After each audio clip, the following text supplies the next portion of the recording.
ಆತ್ಮೀಯರೆಲ್ಲರೂ ಕೂಡ ನಮಸ್ಕಾರ.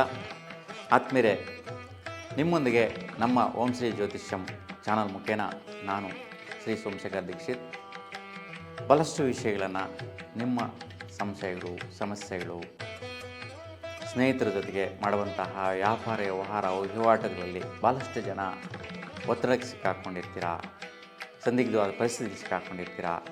ಸ್ನೇಹಿತರಿಂದ ಕೋಪತಾಪಗಳು, ವೈಷಮ್ಯಗಳು, ವೈರಾಗ್ಯಗಳು, ಸುಖ ನೆಮ್ಮದಿ ಹಾಳು ಮಾಡ್ಕೊಂಡಿರ್ತೀರ.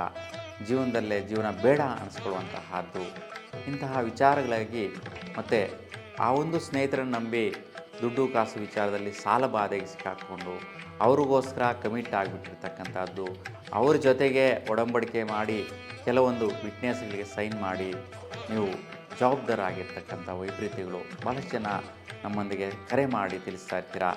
ಆ ಒಂದು ವಿಚಾರಕ್ಕೆ ಭಾಳಷ್ಟು ಜನಕ್ಕೆ ನಾನು ಅವರ ಜಾತಕ ನೋಡಿ, ಅವರ ಒಂದು ಪ್ರಶ್ನೆ ವಿಚಾರ ನೋಡಿ ಭಾಳ ಜನಕ್ಕೆ ಸೂಕ್ಷ್ಮವಾದ ರೀತಿಯಲ್ಲಿ ವೈಜ್ಞಾನಿಕವಾದಂತಹ ಪರಿಹಾರಗಳು, ಅಂದರೆ ನಿಮ್ಮ ಸುತ್ತಮುತ್ತಲಿರ್ತಕ್ಕಂತಹ ಒಂದು ಗಿಡ, ಮರ, ಬಳ್ಳಿ, ಧಾನ್ಯ, ಅವುಗಳ ಮೇಲೆ ಅಖಂಡ ದೀಪ ಬೆಳೆಸುವಂತಹದ್ದು, ಸೊ ಆ ದೇವತಾ ದರ್ಶನ ಮಾಡುವಂತಹದ್ದು, ಆ ಗಿಡಗಳಿಗೆ, ವೃಕ್ಷಗಳಿಗೆ ಪೂಜೆ ಮಾಡುವಂತಹ ಸ್ಥಿತಿ, ಇದೆಲ್ಲ ವೈಜ್ಞಾನಿಕವಾಗಿ ಫಲ ಕೊಡುವಂತಹ ಪರಿಹಾರಗಳು. ಆ ಒಂದು ಪರಿಹಾರಗಳನ್ನ ನೀಡಿ ಭಾಳಷ್ಟು ಜನ ಸಂತೋಷವನ್ನು ವ್ಯಕ್ತಪಡಿಸ್ತಾ ಇದ್ದೀರಾ. ಹಾಗಾಗಿ ಇನ್ನಷ್ಟು ಈ ರೀತಿಯ ಸಮಸ್ಯೆಗಳು, ವೈಪರೀತ್ಯಗಳು ಯಾರಿಗಾದರೂ ಇದ್ದಲ್ಲಿ, ಇನ್ನು ಬೇರೆ ಯಾವುದೇ ರೀತಿಯ ಸಮಸ್ಯೆಗಳು ನಿಮ್ಮ ಜೀವನದಲ್ಲಿ ನಡೀತಾ ಇದ್ದರೆ, ಸೊ ಭಾಳ ಜನ ನಮ್ಮ ಒಂದು ವಿಡಿಯೋಸ್ನ ನೋಡ್ತಾ ಇದ್ದೀರಾ. ನಿಮ್ಮ ಸಮಸ್ಯೆಗಳಿದ್ದರೆ ನಮ್ಮ ಸ್ಕ್ರೀನ್ ಮೇಲೆ ಬರ್ತಾ ಇರ್ತಕ್ಕಂತಹ ನಂಬರ್ಗೆ ನಿಮ್ಮ ಒಂದು ಜನ್ಮ ದಿನಾಂಕ, ಜನ್ಮ ಸಮಯ, ಜನ್ಮಸ್ಥಳವನ್ನು ಕಳಿಸ್ಕೊಡಿ. ನಾವು ಸಮಯ ನೋಡಿ ನಿಮ್ಮನ್ನು ಫೋನ್ ಮುಖಾಂತರ ಸಂಪರ್ಕ ಮಾಡೋಂಥ ಪ್ರಯತ್ನ ಮಾಡ್ತೀವಿ. ಮತ್ತು ನಿಮ್ಮ ಜಾತಕ ಕುಂಡಲಿಯನ್ನು ಪರಿಶೀಲನೆ ಮಾಡಿ ಅದಕ್ಕೆ ಆಗುವಂತಹ ತೊಂದರೆಗಳು, ವೈಪರೀತ್ಯಗಳನ್ನ ನಿವಾರಣೆ ಮಾಡುವಂತಹ ಸೂಚನೆಯನ್ನು ತಿಳಿಸಲಾಗುತ್ತೆ. ನಿಮ್ಮ ಜನ್ಮ ದಿನಾಂಕ, ಸಮಯ ಇಲ್ಲದಿದ್ದ ಪಕ್ಷದಲ್ಲಿ ನಿಮ್ಮ ಹೆಸರು ಮತ್ತು ಜನ್ಮಸ್ಥಳವನ್ನು ವಾಟ್ಸಪ್ ಮುಖಾಂತರ ಟೈಪ್ ಮಾಡಿ ಕಳಿಸಿ. ಅದರ ಪ್ರಕಾರ ಪ್ರಶ್ನೆ ಮತ್ತು ಕವಡೆ ಶಾಸ್ತ್ರದ ಪ್ರಕಾರ ಪ್ರಶ್ನೆ ಫಲ ದರ್ಪಣ ಒಂದು ವಿಶ್ಲೇಷಣೆಯನ್ನು ನೀಡಿ ಪರಿಹರಿಸಲಾಗುತ್ತೆ. ಸೊ ಸ್ನೇಹಿತರೆ, ಈಗ ತುಲಾರಾಶಿಯವರಿಗೆ ಈ ಒಂದು ವಾರ ಭವಿಷ್ಯ ಕಾರ್ಯಕ್ರಮದಲ್ಲಿ ಯಾವ ರೀತಿ ಇದೆ ಅಂತ ನಾವು ನೋಡೋಣ.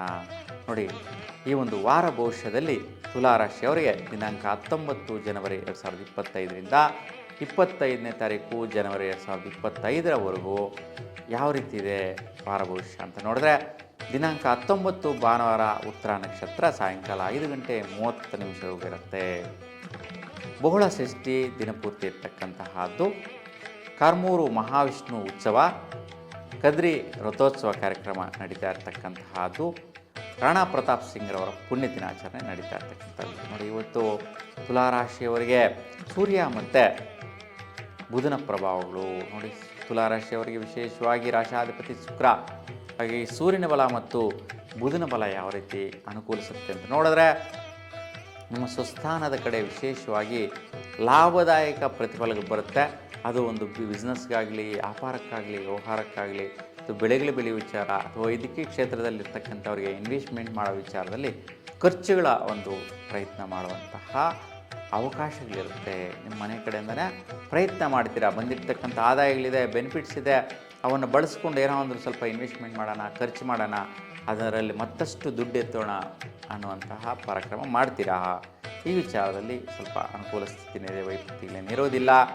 ಇನ್ನು 20ನೇ ತಾರೀಕು ಸೋಮವಾರ, ಹಸ್ತ ನಕ್ಷತ್ರ, ರಾತ್ರಿ 8:30ವರೆಗೂ ಇರ್ತಕ್ಕಂತಹದ್ದು.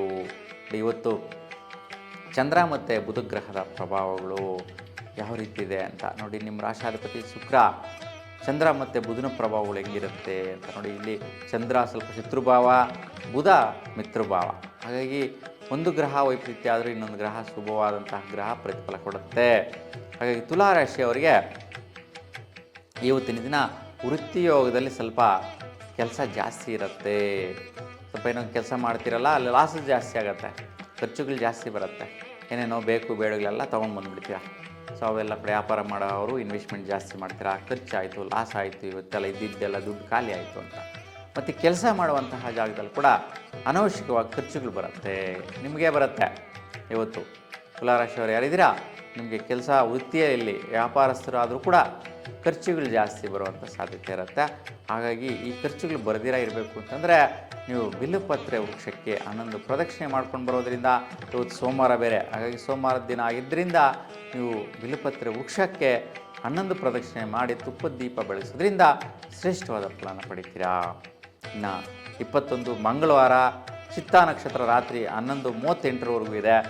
ಇನ್ನು ಬಹುಳ ಸಪ್ತಮಿ ಹಗಲು 10 ಗಂಟೆ 48 ನಿಮಿಷಗಳು ಇದ್ದು ತದನಂತರ ಅಷ್ಟಮಿ ತಿಥಿ ಪ್ರಾರಂಭ ಆಗುವಂತಹದ್ದು. ಇನ್ನು ಇವತ್ತು ಸ್ವಾಮಿ ವಿವೇಕಾನಂದರವರ ಜಯಂತ್ಯೋತ್ಸವ ಕಾರ್ಯಕ್ರಮ, ಉಜಿರೆ ಜನಾರ್ದನ ವಿಠ್ಠಲ ಪಂಚಲಿಂಗೇಶ್ವರ ಸ್ವಾಮಿ ರಥೋತ್ಸವ ಕಾರ್ಯಕ್ರಮ ನೆರವೇರುತ್ತೆ. ಇವತ್ತು ಜ್ಯೋತಿಷ್ಯ ವಿಶ್ಲೇಷಣೆ ನೋಡಿದ್ರೆ ಕುಜ ಮತ್ತು ಶುಕ್ರ ಗ್ರಹದ ಪ್ರಭಾವಗಳು ನೋಡಿ. ನಿಮ್ಮ ರಾಶಾಧಿಪತಿ ಶುಕ್ರ, ಇವತ್ತು ಶುಕ್ರನ ಬಲ ಮತ್ತು ಕುಜಿನ ಬಲ, ಶುಭದಾಯಕವಾದ ಫಲ ಇವತ್ತು ಚೆನ್ನಾಗಿದೆ. ಹಠ ಸ್ವಭಾವ ಪ್ರಯತ್ನಗಳಿಗೆ ಫಲ ಸಿಗುತ್ತೆ. ಹಣಕಾಸಿನ ವಿಚಾರ, ದಾಂಪತ್ಯ ಸೌಖ್ಯ ವಿಚಾರ, ಭಾಗ್ಯದ ರೀತಿ ಪ್ರತಿಫಲ ಪಡಿತೀರಾ. ವೈಯಕ್ತಿಕವಾಗಿ ನೀವು ಇಂಡಿವಿಜುವಲ್ ಆಗಿ ಇವತ್ತೇನು ಪ್ರಯತ್ನ ಮಾಡ್ತೀರಾ ಆ ವಿಚಾರಕ್ಕೆ ದುಡ್ಡಿನ ಪ್ರತಿಫಲ ಸಿಗುತ್ತೆ. ನಿಮ್ಮ ಒಂದು ದಾಂಪತ್ಯ ಸೌಖ್ಯ ಸಿಗುತ್ತೆ, ಭಾಗ್ಯ ಫಲ ಸಿಗುತ್ತೆ. ಭಾಗ್ಯ ಅಂದರೆ ಇವತ್ತು ಲಕ್, ಅದೃಷ್ಟ. ಹಾಗಾಗಿ ಇವತ್ತು ಸುಖದಾಯಕವಾದಂತಹ ಶುಭ ಫಲದಾಯಕವಾದ ದಿನ ನಿಮ್ಮದಾಗಿರುತ್ತೆ. 22 ಬುಧವಾರ ಸ್ವಾತಿ ನಕ್ಷತ್ರ ರಾತ್ರಿ 2 ಗಂಟೆ 34 ನಿಮಿಷದವರೆಗಿರುತ್ತೆ. ಬಹುಳ ಅಷ್ಟಮಿ ಹಗಲು 12 ಗಂಟೆ 58 ನಿಮಿಷದವರೆಗಿರುವುದು. ಗೋಪಾಲದಾಸರ ಆರಾಧನೆ, ರಾಣಿಬೆನ್ನೂರು ಸತ್ಯಾಭಿಜ್ಞ ತೀರ್ಥರವರ ಆರಾಧನೆ ಕೂಡ ಇವತ್ತು ನೆರವೇರ್ತಾ ಇರ್ತಕ್ಕಂತಹದ್ದು ನೋಡಿ. ಜ್ಯೋತಿಷ್ಯ ವಿಶ್ಲೇಷಣೆ ನೋಡೋಣ. ಇವತ್ತು ನೋಡಿ ರಾಹು ಮತ್ತು ಶುಕ್ರ ಪ್ರಭಾವಗಳು ಸ್ವಲ್ಪ ದುಡ್ಡು ಕಾಸು ವಿಚಾರದಲ್ಲಿ ವೈಯಕ್ತಿಕವಾಗಿ ಸ್ನೇಹಿತರಿಗೆ ಸಡನ್ನಾಗಿ ಕೊಟ್ಬಿಡುವಂತಹದ್ದು. ಅವ್ರು ಫೋನ್ ಮಾಡಿ ಕೇಳಿದ ತಕ್ಷಣ ಅವ್ರಿಗೆ ಫೋನ್ಪೇನಲ್ಲಿ ಪೇಮೆಂಟ್ ಮಾಡಿಬಿಡ್ತೀರಾ. ಆಮೇಲೆ ಯೋಚನೆ ಮಾಡ್ತೀರಾ, ನಿಮ್ಮದೇ 108 ಕಷ್ಟಗಳಿರುತ್ತೆ, 108 ಸಮಸ್ಯೆಗಳಿರುತ್ತೆ. ಮತ್ತು ಮನೆಯಲ್ಲಿ ಹೆಂಡತಿ ಮಕ್ಕಳಿಗೆ ಏನೇನೋ ಸಮಸ್ಯೆಗಳಿದ್ದರೂ ಕೂಡ ಸಡನ್ನಾಗಿ ಏನೋ ಆಲೋಚನೆ ಮಾಡಿದಿರೇ ನಿಮ್ಮ ಸಮಸ್ಯೆಗಳು ತೀರಿಸ್ಕೊಳ್ದಿರೇ ನಿಮ್ಮ ಸ್ನೇಹಿತರಿಗೆ ಮಿತ್ರರಿಗೆ ದುಡ್ಡು ಪೋಲಾಗುವಂತಹದ್ದು, ದುಡ್ಡು ಹೊರಟೋಗುವಂತಹ ಸಾಧ್ಯತೆ ಇರುತ್ತೆ. ಹಾಗಾಗಿ ಜಾಗರೂಕತೆಯಿಂದ ಇರಿ. ಜೊತೆಗೆ ಸ್ನೇಹಿತರೆ ಅಂತಲ್ಲ, ಅನವಶ್ಯಕವಾಗಿ ಇವಾಗ ಸೈಬರ್ ಕ್ರೈಮ್ ಜಾಸ್ತಿ ಆಗ್ತಾಯಿದೆ. ಹಾಗಾಗಿ ಇವತ್ತಿನ ದಿನ ನಿಮ್ಗೆ ಯಾರೇ ಫೋನ್ ಮಾಡಿ ಕರೆ ಮಾಡಿ ಯಾವುದೋ ಒಂದು ವಿಚಾರವಾಗಿ ದುಡ್ಡಿನ ವಿಚಾರದಲ್ಲಿ ನಿಮ್ಗೆ ಕರೆ ಮಾಡಿ ಕೇಳಿದ್ರೆ ನಿಮ್ಮ ದುಡ್ಡು ಹೋಗುವಂತಹ ಸಾಧ್ಯತೆ ಇರುತ್ತೆ. ಅದು ರಾಹು ಪ್ರಭಾವದಿಂದ.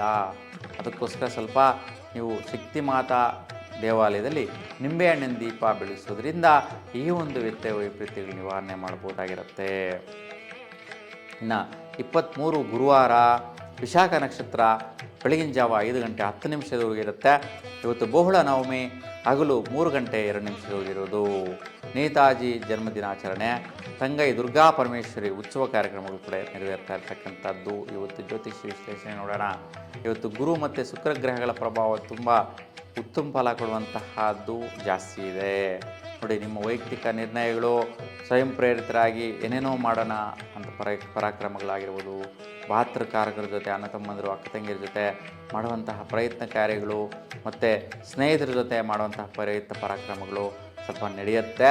ಸ್ವಲ್ಪ ಆ ಒಂದು ವಿಚಾರಗಳಲ್ಲಿ ಅಡೆತಡೆಗಳಾಗುವಂಥದ್ದು, ಅಡ್ಡಿ ಆತಂಕಗಳಾಗುವಂಥದ್ದು, ಅಡಚಣೆಗಳಾಗುವಂಥದ್ದು, ಆರೋಗ್ಯದ ಮೇಲೆ ಪ್ರಭಾವ ಬೀರುವಂತಹದ್ದು, ಸ್ವಲ್ಪ ಥ್ರೋಟ್ ಸಂಬಂಧಿಸಿದಂತೆ ಶ್ವಾಸಕೋಶಕ್ಕೆ ಸಂಬಂಧಿಸಿದಂಥ ಸಮಸ್ಯೆಗಳು, ಗಂಟಲು ಸಮಸ್ಯೆ ಬರುವಂತಹ ಸಾಧ್ಯತೆ, ENT ಸಮಸ್ಯೆ ಬರುವಂಥ ಸಾಧ್ಯತೆ ಇರುತ್ತೆ.